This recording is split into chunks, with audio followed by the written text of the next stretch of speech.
Let's imagine for a moment that it is not the 21st century at Independence Hall.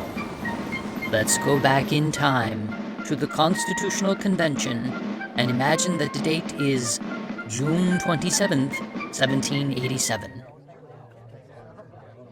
The convention has been meeting since May 14th. A delegate from Maryland rises to speak in opposition to the Virginia Plan, favored by the large states and luminaries like James Madison and George Washington. He is addressing the issue of representation and the idea of two houses.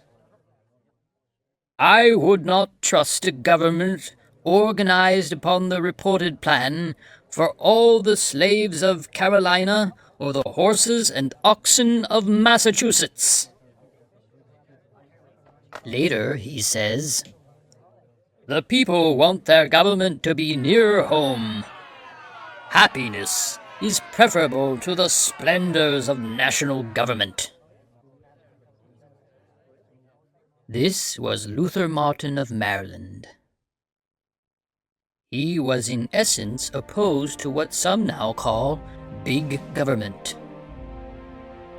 In Luther Martin's 1787 eyes, the founding fathers we most revere today were nationalists who wanted to remove power from the states and build an empire.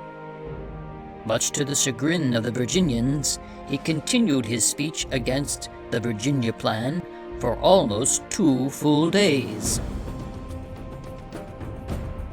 Known to almost no one now, ridiculed by most historians over the years, and dismissed by Madison, irritating even to some of his side of the debate, Luther Martin should still rightly be called a founding father.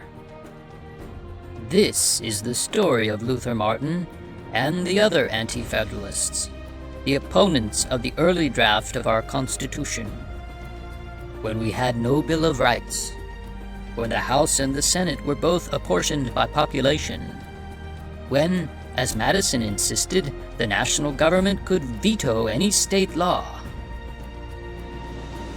Because Martin and his allies struggled against Hamilton and Madison to limit the power of the national government, because their efforts eventually gave us a Bill of Rights, because he was not intimidated by Washington and Franklin, this is a man we might more properly call Confounding Father.